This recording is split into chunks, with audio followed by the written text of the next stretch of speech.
आपके भीतर कहीं पर अगर विकार है तो विकार एक ना एक दिन प्रकट होगा हो।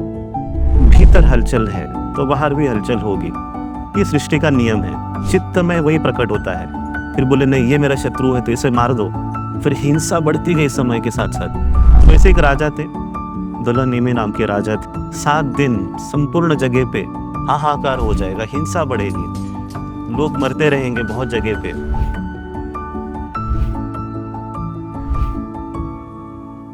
जो आज इस समय जो हमें करना है, सभी को मिलकर करना है, उसके अनुसार उसके प्रति हम सभी को प्रतिबद्ध होते हुए कमिटमेंट के साथ निरंतर काम करते रहना पड़ेगा।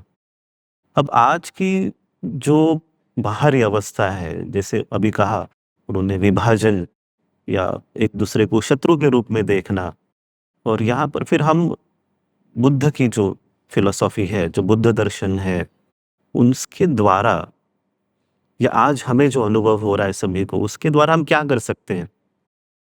जैसे हमने थोड़ी देर पहले कहा कि हमें सत्य को तो खोजना चाहिए, भीतर या बाहर कहीं पर भी सत्य मेरे जीवन का अस्तित्व का क्या है।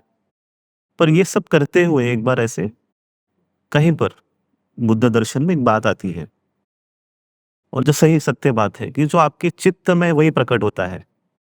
कोई सोचकर जानबूझकर नहीं बनाते। आपके भीतर कहीं पर अगर विकार है तो विकार एक ना एक दिन प्रकट होगा हो। भीतर हलचल है तो बाहर भी हलचल होगी। ये सृष्टि का नियम है।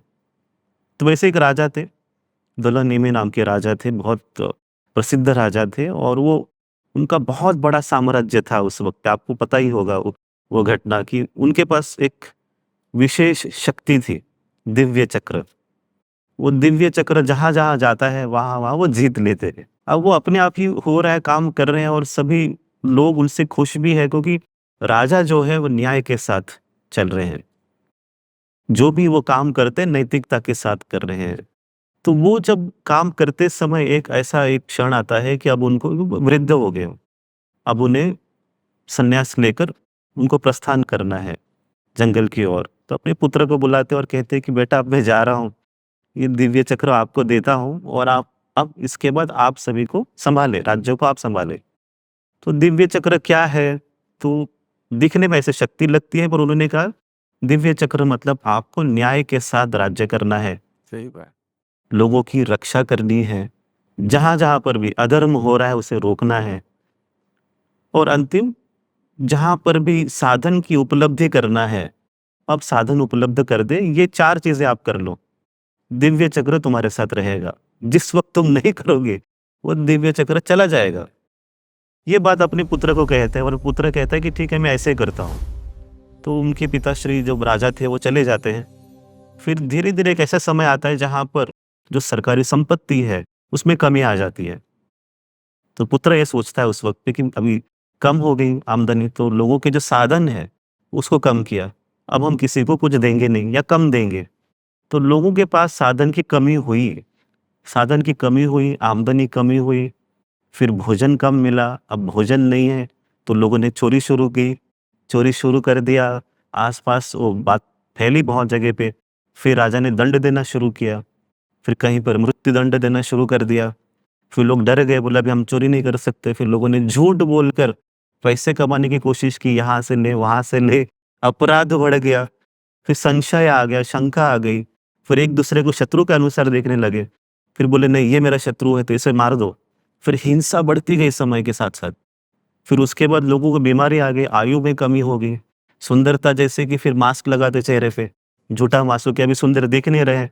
ये सारी चीजें होना शुरू हो गई, फिर बीमारियां आई हवा से, फिर लोग और बीमार होते मरते गए।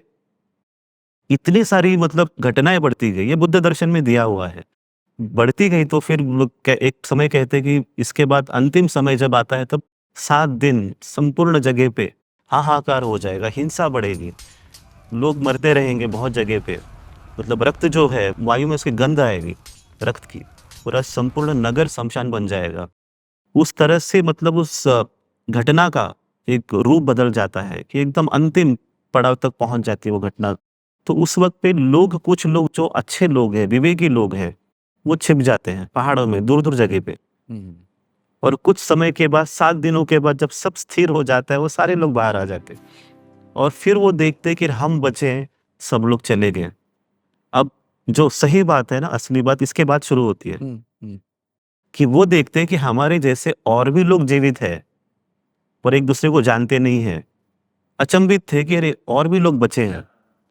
फिर अचंभित होते हुए जब आगे बढ़ते हैं, एक दूसरे को देखते हैं आंखों ही आंखों से, नजदीक आते हैं, स्पर्श करते हैं। जैसे स्पर्श करते हैं तो उनको करुणा का, मैत्री का भाव महसूस होता है कि हिंसा करके देख लिया, चित्त में विकार आया तो क्या क्या हुआ हमने देख लिया, पर अब जो बचे हैं ये प्रेम, करुणा, मैत्री भाव का अनुभव करने वाले लोग बचे हैं। जैसे स्पर्श करके मैत्री भाव आ गया, बल आ गया, शक्ति आ गई, बोले नहीं अब हम करुणा के साथ रहेंगे। फिर न्याय करना शुरू किया, प्रेम से रहे, करुणा से रहे, मैत्री भाव से रहे। सब कुछ उनको फिर से मिला, सुंदरता भी आई, शांति भी आई, सब कुछ प्राप्त हुआ। आज ये ऐसे समय है, अब हमें क्या करना, हमें निर्धारित करना है। समय बदलता रहता है, जैसा आपने कहा ना, समय बदलता रहता है पर सत्य वही है। सही है। बुद्ध भी आते हैं चले जाते हैं, पर सत्य धर्म वैसे की वैसे ही ठहरता है, वैसे ही रुका हुआ है।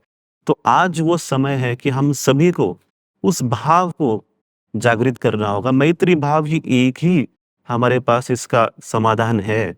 जो भी हो रहा है आज, हम कितने भी कल्पना करके बातचीत कर ले, स्वार्थ भी है, लोभ भी है, सब कुछ है, पर उपयोग सही तरीके से करने आना चाहिए हमें।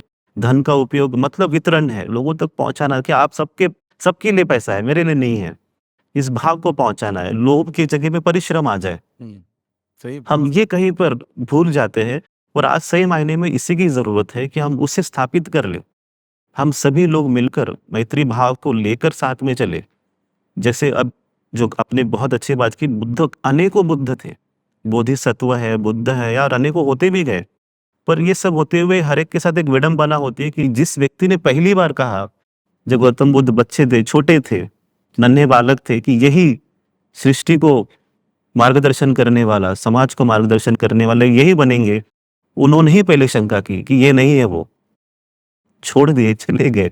पर जब गौतम बुद्ध ने अनुभव किया, ज्ञान नहीं अनुभव, जब वो बन गए हो, तब वो फिर से वापस आ गए। ये ऐसे ही कुछ समय है अब कि जहां पर वो प्रेम, शांति, देश से चारों ओर से, विश्व भर में भी जहां जहां पर भी सज्जन लोग हैं, वहां से यही आवाज आने वाली है, प्रेम, करुणा, शांति और मैत्री।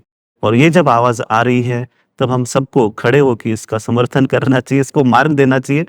और सब सृष्टि है, दैविक सत्ता है जो सबका मार्गदर्शन करने के लिए तैयार है। ये प्रेम ही है, मैत्री है जो हमें जोड़ती है। आज हम यहाँ पर आए, ये मैत्री के खातिर आए, प्रेम के खातिर आए। और आज जो हम बोल रहे, बता रहे, ये भी मैत्री है। और ये मैत्री ही और प्रेम ही दुनिया को बचाएगा।